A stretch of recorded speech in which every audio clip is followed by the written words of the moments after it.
Bom dia, eu sou Mauro Lopes. Este é o Paz e Bem, é o programa Paz e Bem de número 139. Nossa, 139 já. Hoje é terça-feira, dia 9 de abril de 2019. Alegria a gente estar junto de novo. Bom, para começar, avisos e pedidos.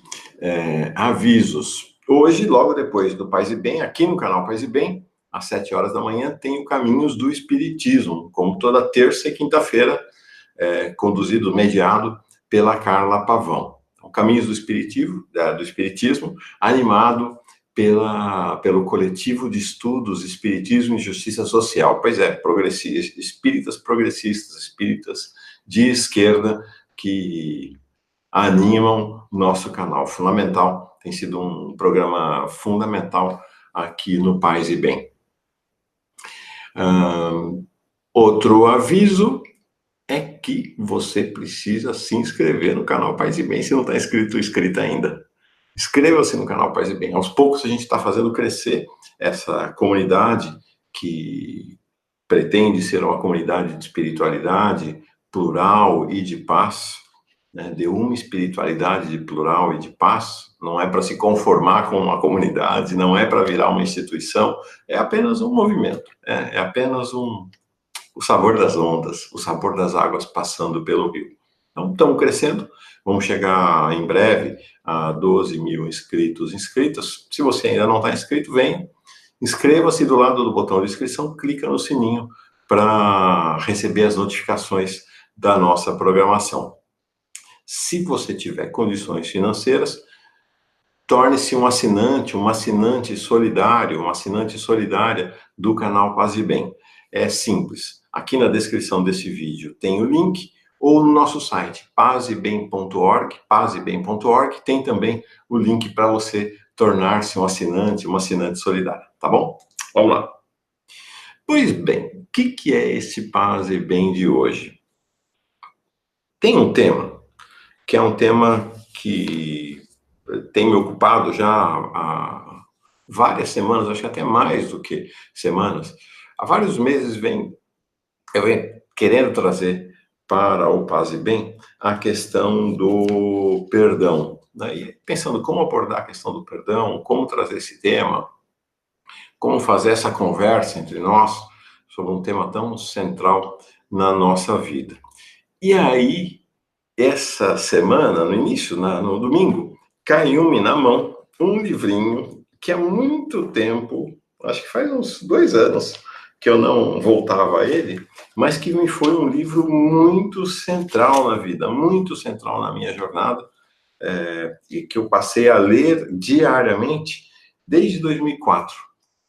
Deixei de ler, acho que uns 3 anos atrás. E resolvi, no domingo, quando ele me caiu na mão, voltar a ler diariamente. É este livro aqui, como dá para ver, é um livro já bem usado mesmo. Pão para o Caminho. Pão para o Caminho, do Henry Nouwen. O que é este livro? Este livro pertence a uma tradição riquíssima no Brasil, que é a tradição dos livros, livrinhos, calendários de pensamentos diários. Acho que tem milhões de pessoas que bebem dessa fonte no Brasil. São livros com pequenas frases, pequenos pensamentos, formulações breves, que animam o nosso dia a dia. É autoajuda? Pode ser autoajuda. É espiritualidade? É espiritualidade. É caminho de reflexão? É caminho de reflexão. Esses livrinhos povoam o universo brasileiro. Eu me lembro ainda, quando era criança, um desses livrinhos, talvez um dos mais populares da história do país, e aí tem relação com os nossos amigos aqui, né, vizinhos, que vão entrar daqui a pouco no ar, do Sejus, Caminhos do Espiritismo, o livrinho Minutos de Sabedoria. Não sei se você, na sua região do Brasil, esse livro foi tão popular quanto aqui no Sudeste. Minutos de Sabedoria, do Carlos Pastorino. Carlos Pastorino havia sido padre, largou a batina, por um olhar que ele tinha em relação a Mahatma Gandhi. Ele achava que a igreja desprezava o Mahatma Gandhi, ele era muito vinculado ao pensamento do Gandhi. Deixou a batina, não sei se teve outros motivos, deixou a batina e tornou-se espírita. foi uma importante liderança espírita aqui no Brasil. É por isso que falei dos nossos amigos do caminho do espiritismo. E ele fazia um programa de rádio com pequenos, breves pensamentos diários. Breve é também da tradição brasileira isso, né? E aí ele reuniu esses pensamentos, editou, trabalhou, e em 1966 saiu esse livrinho. É um livrinho pequenininho assim, Minutos de Sabedoria, papel bíblia, né, como a gente chama. Nossa, acho que deve ter tido milhões e milhões de exemplares no Brasil. Então, é muito da tradição. Eu me lembro, então, quando eu era criança, eu tenho muitas recordações desse livrinho circulando na minha família, aqui e ali, ter caído na minha mão algumas vezes. E um outro que é referência para mim, também me evoca demais minha infância, eram os calendários da Seishonoye. Minha avó, já madura, rompeu com o catolicismo, totalmente desiludida com os padres, com a ideia, né, a dissonância entre o falar e o fazer, que é uma das origens, uma das questões centrais para as instituições, e está na origem da crise da Igreja Católica, essa dissonância, né, entre o que o padre fala no sermão, né, na homilia, na missa, e como ele age no cotidiano, como a igreja age no cotidiano. Então, minha avó é uma dessas também, milhões de pessoas que se desiludiram com o catolicismo, e ela fez o caminho dessa igreja, dessa religião japonesa, que talvez tenha mais sucesso no Brasil até do que no próprio Japão, a Seishonoye. E eu lembro, na minha infância, está muito marcada pelos calendários da Seishonoye pregados na parede, assim, na copa, na casa dela, né? Cada dia um pensamento. Então, tem muito a ver com essa jornada do povo brasileiro. Não sei se em outros povos é assim, né? Se você conhece essa tradição, escreve nos comentários, né, se ela também estão presente na vida de outros povos. Mas aqui no Brasil é muito marcante, né? Acho que todo mundo já passou por isso, ou se utiliza desses livrinhos, calendários, com pequenos pensamentos diários, que é assim, né? A gente passeia por ali, faz uma breve reflexão. Como diz aqui o Henri Nouwen, pão para o caminho. O Henri Nouwen foi um padre e teólogo holandês, foi um bom formulador de espiritualidade. A temática dele era a espiritualidade. Ele nasceu em 32 e morreu em 96, ainda relativamente jovem, não tinha nem 70 anos de idade ainda.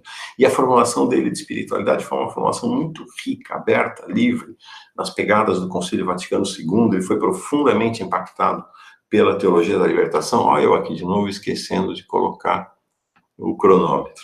Fui muito impactado pela teologia da libertação também, e alguém que mergulhar, foi muito importante, inclusive no meu caminho de reconversão ao catolicismo, ali aos 40 anos de idade. Homossexual, ele nunca assumiu sua homossexualidade, e foi algo extremamente que conflitou ele muito ao longo da vida. Nos últimos anos ele estava pacificado quanto à sua sexualidade, e acho que aí a produção teológica dele, inclusive, é uma produção teológica ainda mais rica nos últimos anos de vida dele. Bom, a vida do Henri Nouwen dá um livro, é muito interessante. Ele escreveu, então, este livrinho. O que diz aqui? 9 de abril, vou ler. E aí, quando li, ontem eu estava, né, no domingo eu estava olhando, né, e tanto na formulação de ontem, dia 8 de abril, quanto na formulação de hoje, o tema dele é exatamente o perdão. Vou pegar o de hoje, 9 de abril. As pessoas estar entregue ao sofrimento. As pessoas que vivem próximas podem ser fonte de grande tristeza uma para as outras. Quando Jesus escolheu seus 12 apóstolos, Judas era um deles. Judas é chamado de traidor. Um traidor, de acordo com o sentido literal da palavra grega, trair, é alguém que entrega o outro ao sofrimento. A verdade é que nós todos temos algo de traidor, pois cada um de nós entrega nosso semelhante ao sofrimento de alguma maneira, em algum lugar, em sua maioria sem pretender ou mesmo sem saber. Muitos filhos, até mesmo adultos, podem sentir uma raiva profunda de seus pais por tê-los protegido demais ou muito pouco. Quando estamos dispostos a confessar que muitas vezes entregamos aqueles a quem amamos ao sofrimento, mesmo contra nossas melhores intenções, estaremos mais preparados a perdoar aqueles que, principalmente contra a sua vontade, são causas de nossa dor.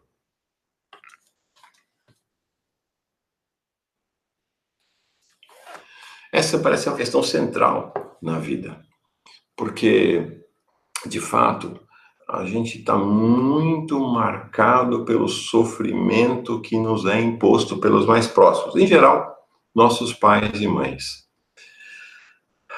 E acho que um dos grandes desafios da vida espiritual é fazer este caminho do perdão até atingir a maturidade.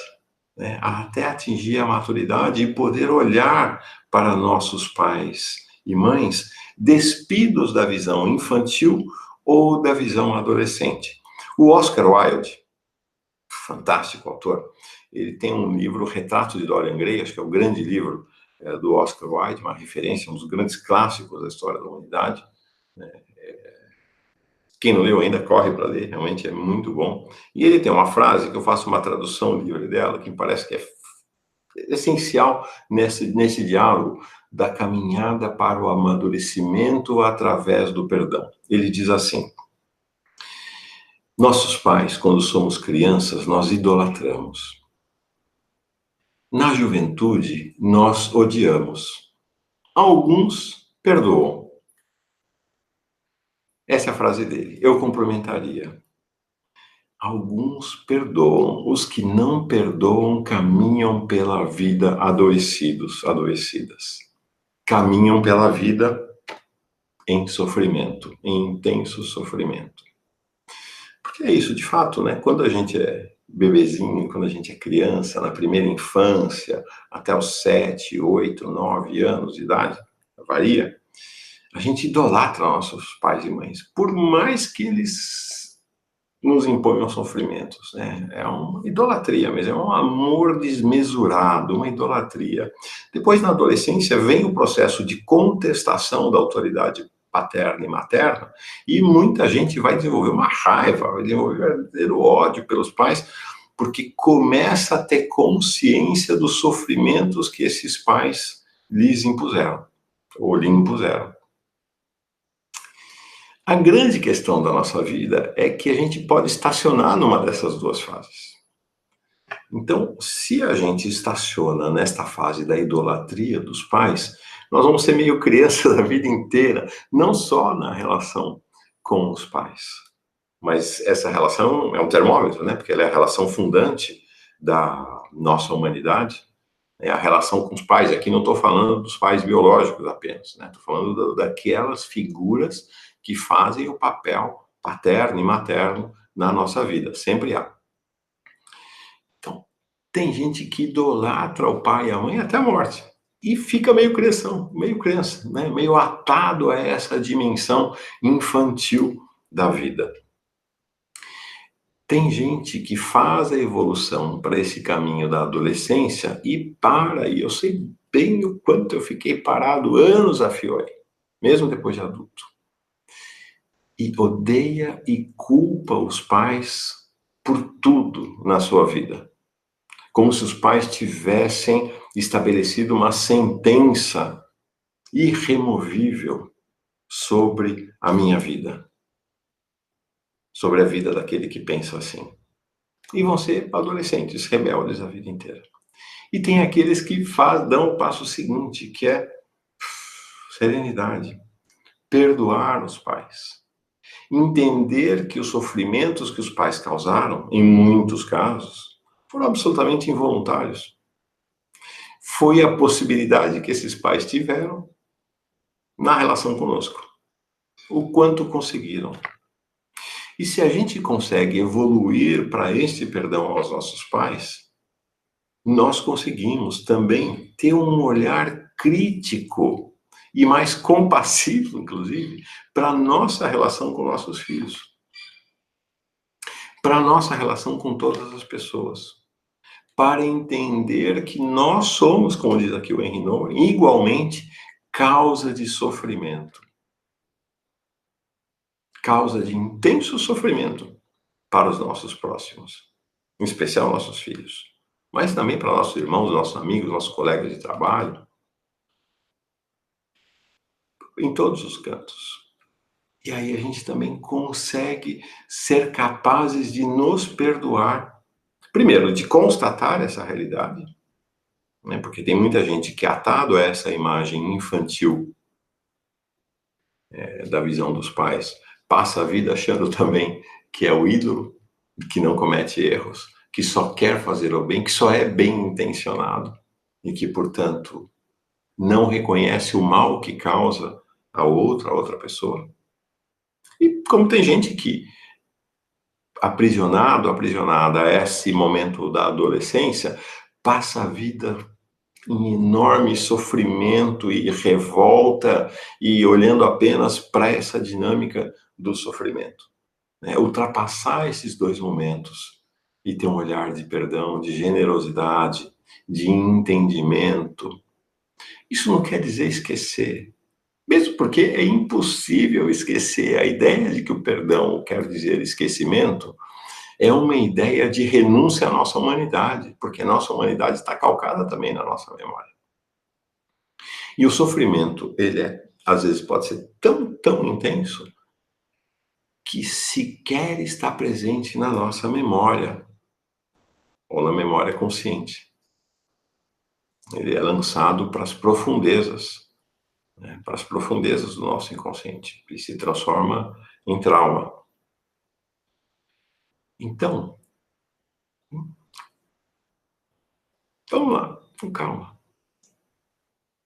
Compaixão, serenidade, maturidade. Creio que aqui no Paz e Bem não deve ter crianças. Se houver adolescentes, são poucos adolescentes, então a imensa maioria daqueles que estão aqui nessa comunidade, que assistem aos programas Paz e Bem, são adultos, adultas, pode ser jovens adultos, pode ser adultos mais maduros, mas são adultos, já com condição de superar esses momentos de adoração e de raiva e de ódio para uma relação ponderada com nossos pais, e esse é um caminho que nós fazemos com nossos pais, com eles vivos ou mortos. Com eles mortos é mais difícil, mas é possível fazer, né? Fazer esse caminho do perdão e do olhar mais sereno, mais compassivo, e que nós, é claro, podemos fazer com todos aqueles que nos cercam, né? E temos esse olhar autocrítico, esse olhar também compassivo para o tanto de traição, para o tanto de traidora que nós somos. Somos todos traidores e traidoras, né? Nesse sentido que o Noé nos fala, né? Trair, na origem grega do termo, entregar alguém ao sofrimento. Todos nós entregamos alguém. Eu sei o quantos alguém, quanta gente eu entreguei ao sofrimento ao longo da vida. Quanta gente eu sei que entreguei. Provavelmente muito mais gente que eu sequer sei que entreguei ao sofrimento. Então, na medida que a gente vai adquirindo essa consciência, vai construindo capacidade de perdão. E creio que isso também se desloca não apenas para essas relações pessoais mais próximas, mas para todo o nosso olhar para as relações. Vamos olhar para o Brasil hoje. A relação que a gente enxerga e a gente vê nas redes sociais, né, por exemplo, com o Lula e o Bolsonaro, está muito permeada por esses momentos pessoais também que cada um de nós vive. Né? Porque olha-se para o Lula, olha-se para o Bolsonaro, dependendo de qual é o seu time, como pais. Pais da pátria, pais do país. E aí tem o olhar da idolatria e tem o olhar do ódio. Um olhar mais sereno e compassivo para ambos, hein? Para o Lula e para o Bolsonaro, é difícil. Um olhar mais amadurecido. É difícil. Isto não quer dizer que eu que sou lulista, precise me transformar em bolsonarista ou vice-versa. Não. Mas se eu supero a capacidade de odiar o Bolsonaro e sou capaz de perdão, o que quer dizer ser capaz de perdão? É apenas não desejar o mal do Bolsonaro. Não ficar desejando a prisão do Bolsonaro, a morte do Bolsonaro, ficar desejando que ele tivesse, de fato, um câncer e que tivesse morrido. Isto já é capacidade de perdão. É o Bolsonaro que cuide da vida dele. Se ele não fizer esse mal todo que faz ao Brasil, já tá bom demais. Mas ele que vai ser feliz lá, ele com o clã Bolsonaro, com os filhos dele, com a mulher, com a turma dele, com os milicos, com as milícias, é um problema dele.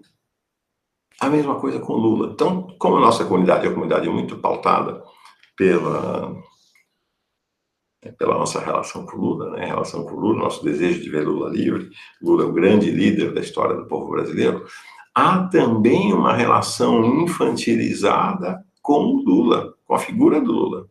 É uma idolatria. Ai, se alguém fala alguma coisa do Lula. É como se alguém falasse alguma coisa do nosso pai ou nossa mãe quando a gente é pequenino, quando a gente é criança. Oh, vira uma fera. Um olhar maduro para o Lula, um olhar maduro para os governos do Lula, é um olhar também para os erros do Lula e de seu governo.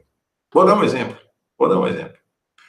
A relação dos governos do Lula e do PT com os indígenas desse país é horrorosa, foi muito ruim, muito ruim, muito ruim.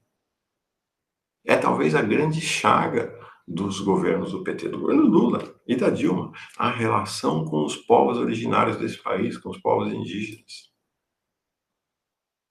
Isso não me impede de considerar o Lula, todos sabem, está aqui todo dia no Paz e Bem, o grande líder da nossa história.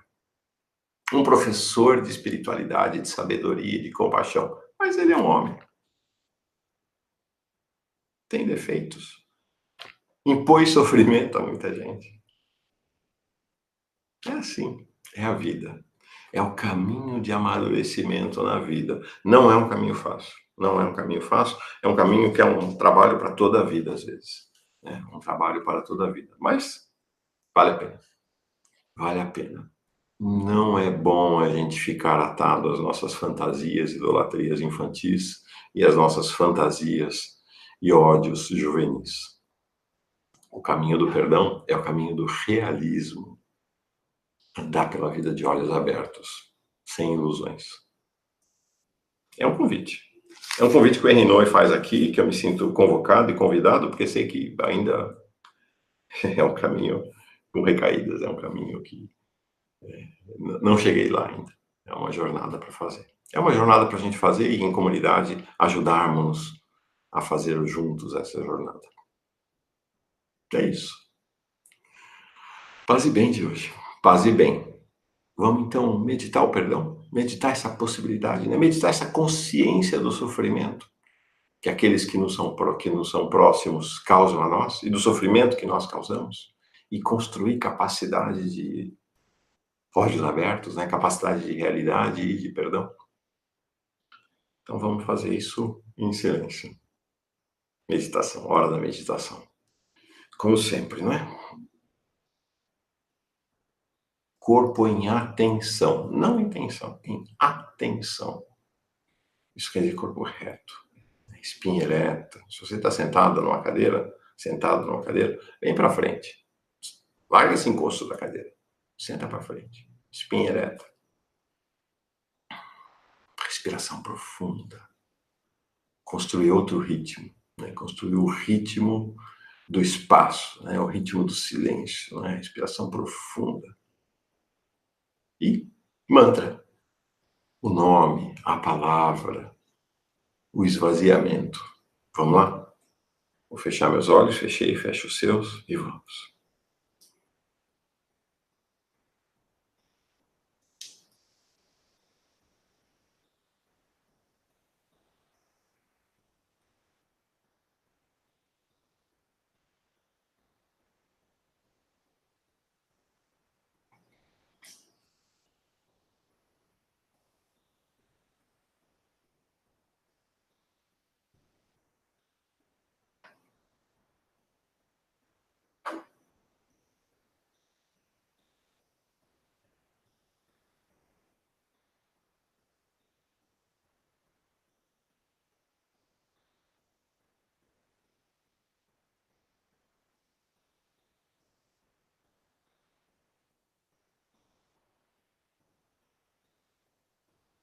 Ok.